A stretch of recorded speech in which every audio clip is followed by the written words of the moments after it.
Hi, I'm James Shillinglaw. I'm here with Eyal Carlin, who is the Tourism Commissioner for Israel, North America. And we're going to talk a little bit about the state of tourism to Israel from the United States, what campaigns are going on, and all things about Israel on Insider Travel Report.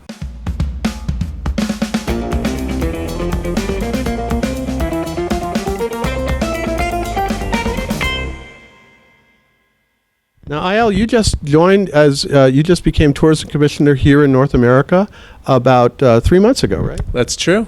I moved from Israel 3 months ago. This isn't my first stay or first. Not your first rodeo in America. In America, no. I've been with the Ministry of Tourism with the Israel Ministry of Tourism for almost 10 years, and I served for 4 years in our Atlanta office, heading our operations in the Southeast, marketing and working. You are pretty familiar with the North American market. I am. Yeah. Yes. Now, tell us a little bit about the numbers this year. I mean, everyone's always surprised that Israel's doing quite well in terms of tourism numbers from the United States, right? Israel's doing phenomenally well. We, for many years, decades almost, were in Israel in general, weren't passing the 3 million. We're at like 2 point something. We've had, a few ups and downs, but staying there. And then in 2017, we passed for the first time the 3 million mark, and we finished with 3.6 million tourists to Israel. And then in 2018, we passed the 4 million mark. And finished with 4.2 million tourists, or more or less. And we're still seeing, we actually got our numbers just now for October and September, and we have a steady, more or less 10% growth in tourism to Israel. So we're looking to be closer to 5 million this year. That's fantastic. That's amazing. Exactly. And if not passing this year, then probably next year. And we're just seeing a constant interest in growth, and really travel to Israel is booming. What about from the North American market specifically? Who is going? So North America is our main market. We're actually this year, probably from the U.S. alone, we're going to break the 1 million marker of 1 million tourists from the U.S. to Israel. In North America, we've passed it last year already, if you combine Canada to that. But the travelers coming to Israel are very diverse. There was a perception in the past of it being only faith-based, or if it's only Christian travelers, Jewish travelers. The truth of the matter is that it's very diverse. There is a lot of faith-based travel. There is a lot of Jewish travel. There's a lot of niche travel. There is a lot of travel that overlaps each other. You might be coming for a faith-based reason, but what you're touring and what's interesting is the food and the leisure aspects of the country when you come for leisure. So obviously you won't miss Jerusalem if you're coming to Israel, and that has in itself culture, history, and religion all tied together. So, but we're definitely seeing a diversification of the travelers coming. They want to see everything. Yeah, well, I know that I date myself from the time when you were actually trying to get more Jewish travelers because the Christians were fine and you could bring them in. But now, as you say, it's more diverse. It's not really as religious-based as it once was, right? Yeah. But definitely the religious-based travel is very strong, very significant, but we want to make sure that we cater to everybody. And really we've switched the way we look at our campaigns and how we're trying to reach the different demographics. In the past, we were segmenting our messaging. So we had one message and one campaign for the faith-based travel, one message for the general travel, one message for the Jewish travel. And today, in the past 2-3 years, we've been advertising to the general public. What is that campaign now? I mean, I still date myself because, come to Israel, be with friends, which is a long time ago. But what is the campaign message now? So the message has changed from Israel to a city-led campaign. So it's Jerusalem, Tel Aviv, and our tagline is "Vacation Beyond Belief." And that's our campaign here. In Europe, it has more of an emphasis on the sunny side of Israel. So it's Tel Aviv, Jerusalem, 2 sunny cities, 1 sunny break.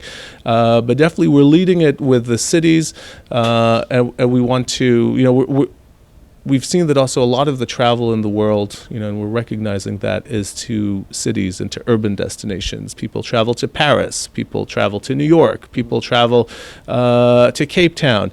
And so we want to make sure that we're part of that movement and part of that trend as well. So that's why we switched that. And it's, our campaigns, our last campaign, our big campaign, was in January, February, we spent close to 60 million shekels, and we advertised on all kinds of offline media. So it's on ESPN and on Fox, and we had a commercial even on during the Super Bowl. It wasn't the halftime show, but it was while the players were being brought into the stadium, in a whole diverse mix.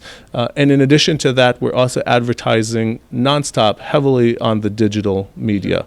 And I think we're going to be doing more and more of that to the general public. And we're also thinking in 2020 to have a designated campaign to the travel trade. Well, I'd be very curious about what you do there, because obviously our 97,000 travel advisors would be very interested in how you're going to work with them. So the travel trade is very important for travel to Israel. Israel is a destination that people tend to use travel advisors to help book with. It's a lot of return business. So for the travel trade, it's definitely for travel advisors. It's a product that will keep on selling, and they're important for the selling of the product. So they're an important part of it. What we are going to be doing is raise awareness. We're just going to highlight the different parts of Israel, different kinds of travelers that can be sent to Israel. If it's faith-based, if it's the MICE traveler, so incentives and meetings is definitely something that's picking up in Israel. Adventure travel, outdoor travel. The culinary travel, or the culinary part of the travel, is very important to us. And the food is wonderful in Israel. It's wonderful. And if you look at the lists of James Beard award winners, every year there's somebody who's doing Israeli cuisine or Israeli food. It's really part of our signature experiences. And wine too. And wine and craft beers, and now distilleries. Whiskey distilleries are starting to emerge. So we want to highlight and make sure that travel advisors are aware of what they can offer to their clients when they're going to Israel. And we're going to, so that's advertising. We're going to be creating education programs that will be online that travel advisors can log into, can verse themselves into on what Israel has to offer, how they can make a sales pitch to their clients, how they can market themselves. And we're going to be, as always, and hopefully even more, going out there into the field, into the cities, engaging with travel advisors, having road shows, seminars, going to the trade shows. And I know right now, as we're speaking, although this will appear afterwards, ASTA is having its Destination Expo in Israel. Right? Exactly. Their Destination Expo is happening starting November 10th to the 14th. We have 200 travel advisors coming to Israel. They're going to enjoy the country. The travel industry in Israel is also very excited about that. So a lot of them are going to be participating in pre and post tours offered by Israeli tour operators and DMCs. And for us, this is a big win. And we're seeing a lot of interest from other organizations also to host their annual gathering or their conferences in Israel. And we're looking at opportunities to do that with them as well. Yeah, and also I believe you've got more infrastructure coming. You got more flights.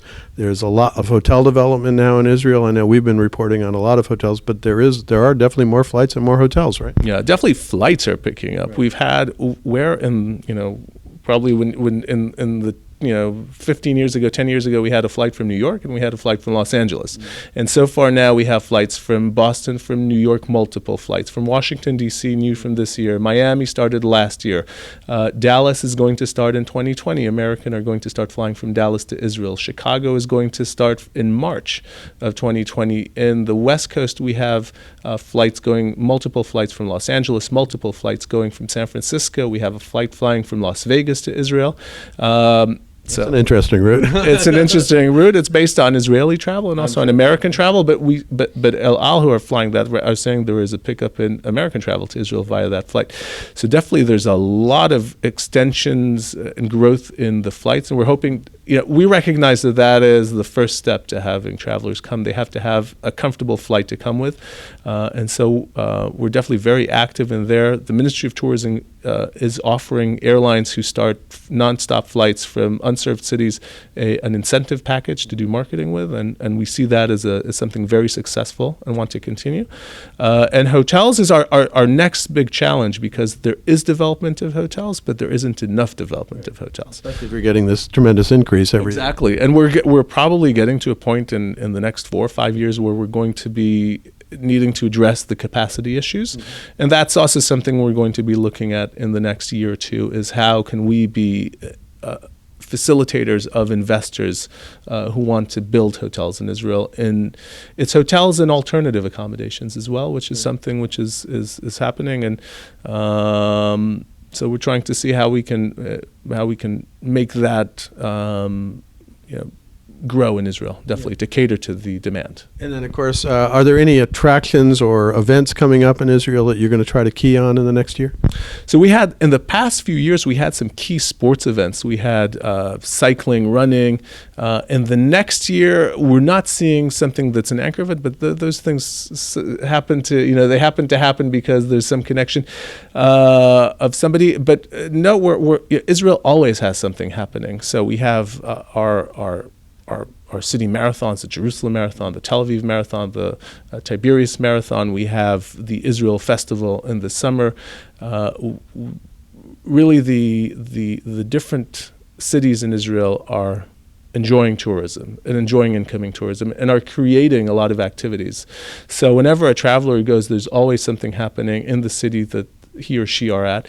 And so we're just highlighting in general that there's so much to do in Israel. Well, Eyal, thank you very much is there anything else you want to tell our travel advisors about what's going on in Israel and what they should know about? Well, I encourage them to be in touch with us. Our website is israel.travel. We're going to be launching in the next few months a dedicated part of that website, which will be targeted to agents, offering them information about DMCs in Israel, offering different things, events happening, and we'll have all of our educational sessions and webinars over there too. So I encourage them to see our website, israel.travel.